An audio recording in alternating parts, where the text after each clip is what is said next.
Salam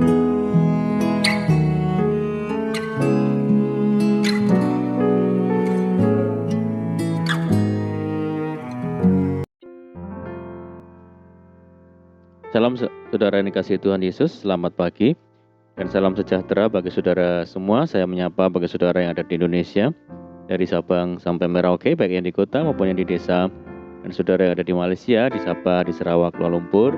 Senang sekali kembali menjumpai saudara pada saat pagi hari ini.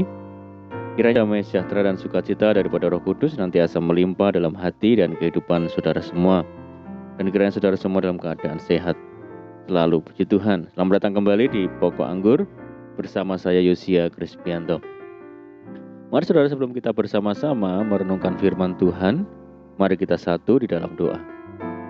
Bapa di surga, Bapa yang baik, Bapa yang penuh dengan kasih karunia, Bapa yang kami muliakan, di dalam nama Tuhan Yesus kami mengucap syukur oleh karena pertolongan dan penyertaan-Mu di sepanjang malam dalam istirahat kami, sehingga kami boleh melewati malam hari ini dengan penjagaan dan perlindungan Tuhan. Itu semua karena berkat pertolongan Tuhan. Dan pada pagi hari ini kami kembali rindu ya Tuhan untuk merenungkan firman-Mu. Berbicaralah kepada kami, urapi kami ya Tuhan, jamah hati kami, sehingga kami dapat memahami segala maksud firman Tuhan. Terima kasih ya Tuhan, kami siap merenungkan firman-Mu hanya di dalam nama Tuhan Yesus. Kami berdoa. Amin. Puji Tuhan saudara. Mari kita membuka bersama di dalam Yesaya 30 ayat yang ke-15. Sebab beginilah firman Tuhan Allah yang Maha Kudus, Allah Israel, dengan bertobat dan tinggal diam, kamu akan diselamatkan. Dalam tinggal tenang dan percaya terletak kekuatanmu. Puji Tuhan. Saudara, ada sebuah lirik lagu mengatakan, Tuhan tidak pernah janji langit selalu biru, tetapi Dia berjanji selalu menyertai. Tuhan tak pernah janji jalan selalu rata, tetapi Dia berjanji berikan kekuatan. Sepenggal lagu dari Edward Chen ini mengingatkan kita semua bahwa tidak ada jalan hidup yang selalu mulus, termasuk bagi kita anak-anak Tuhan. Persoalan yang paling sering ditemui hari-hari ini adalah tentang masalah finansial, saudara. Mungkin ada yang sedang terjebak saat ini dalam belitan hutang, ada juga yang tengah menghadapi kebutuhan yang sangat mendesak. Tetapi sekeras apapun usaha kita seolah tidak pernah bisa memenuhinya. Semua tampak begitu menakutkan dan menyesakkan. Bagaikan terkurung dalam ruangan sempit tanpa lubang angin.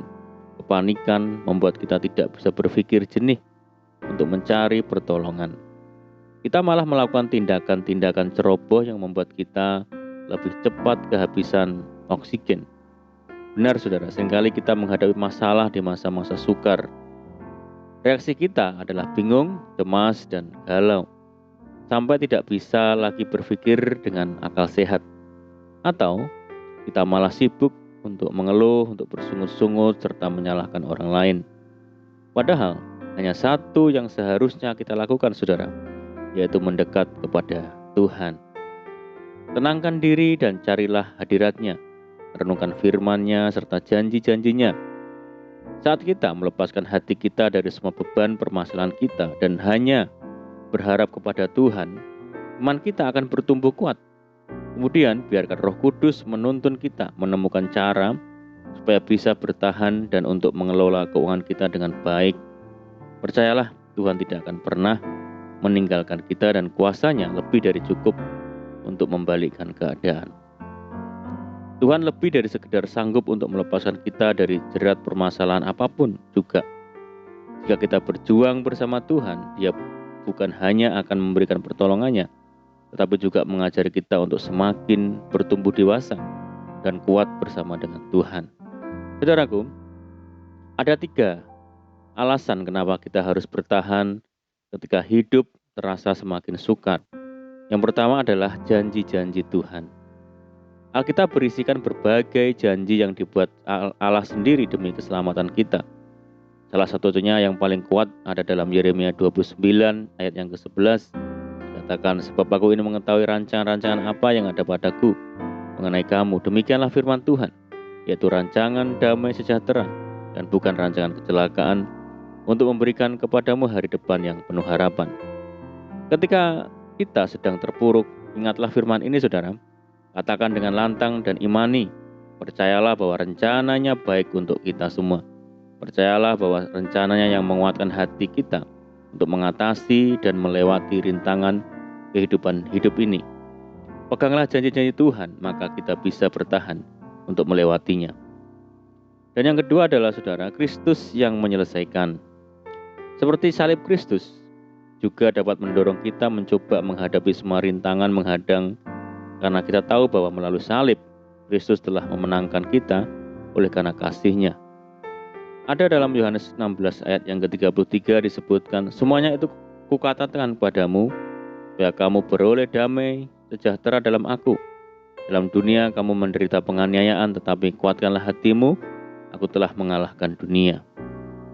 Kristus tidak hanya membayar mahal keselamatan kita dan pembebasan dari dosa dan maut, serta membatalkan catatan tuduhan atas dosa-dosa kita, tetapi Ia juga telah melucuti senjata setan dan antek-anteknya yang membuat kita tak berdaya. Dia tetap tidak mati, tetapi ditinggikan lagi. Menang atas semua musuh telah diselesaikan. Karena kematian dan kebangkitan Kristus, kita memiliki harapan yang baru, saudara. Dan yang ketiga, saudara, berdiam pada Roh Kudus. Roh Kudus ada dan berdiam diri dalam kita.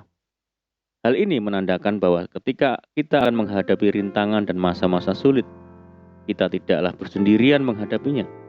Kita memiliki Roh Kudus yang senantiasa menemani dan bersama-sama menghadapi segala sesuatu. Kita akan menjadi kuat berjalan karena ada Allah yang selalu menopang. Allah telah menempatkan Roh Kudus dalam diri kita sebagai jaminan bahwa kita adalah anak-anak Tuhan dan kita berhak menerima semua janji-janji Tuhan. Dan Roh Kudus itu adalah jaminan bagian kita sampai kita memperoleh seluruhnya, yaitu penebusan yang menjadikan kita milik Allah untuk memuji kemuliaan-Nya. Saudara, berpeganglah dengan ketiga hal ini. Hal inilah yang membuat kita kuat dan bertahan menghadapi segala kesulitan, kesesakan, dan keputusasaan. Peganglah janji-janji Tuhan, imani dan lakukan dengan sekuat tenaga. Sisanya Tuhan yang akan mengatur. Amin, puji Tuhan. Mari kita berdoa. Bapa di surga, Bapa yang baik, Bapa di dalam nama Tuhan Yesus, terima kasih buat firman-Mu. Tuhan, ajar kami untuk senantiasa kuat dan bertahan dalam kesukaran. Ajar kami untuk selalu berpegang pada janji Tuhan, hidup dalam firman Tuhan. Mampukan kami ya Roh Kudus untuk senantiasa mengandalkan Tuhan. Terima kasih Tuhan. Dan saat ini kami menyerahkan segenap hidup kami hari ini ke dalam tangan Tuhan. Berkati kami hari ini ya Tuhan, berkati segala usaha, pekerjaan yang kami lakukan lewat tangan-tangan kami. Jadikan kami hari ini berhasil dan beruntung. Sertai kami hari ini dengan penyertaan Tuhan yang sempurna. Dan mohon petunjuk Tuhan sehingga kami hidup sejalan dan seturut dengan segala kehendak Tuhan. Mari ya Tuhan, limpahi kami dengan sukacita dan damai sejahtera-Mu hari ini, dan jauhkan kami dari segala macam malapetaka. Berdoa bagi kesejahteraan kota kami, desa kami, daerah kami, dan bangsa kami Indonesia saat ini menghadapi masalah demi masalah dan pandemi. Mari Tuhan berkati daerah kami, pulihkan negeri kami Indonesia, belas kasihan Tuhan bagi negeri kami. Terima kasih Tuhan, doa kami percaya Tuhan mendengar segala seruan doa kami hanya di dalam nama Tuhan Yesus kami berdoa. Amin. Puji Tuhan, saudara, kita sudah berdoa, kita percaya bahwa penyertaan Tuhan selalu menyertai kita hari ini dan seterusnya. Dan mari kita tetap mengandalkan Tuhan dan menaruh harap hanya kepada Tuhan Yesus. Saya ucapkan selamat pagi, selamat beraktivitas. Doa saya menyertai saudara semua, Tuhan Yesus memberkati. Haleluya.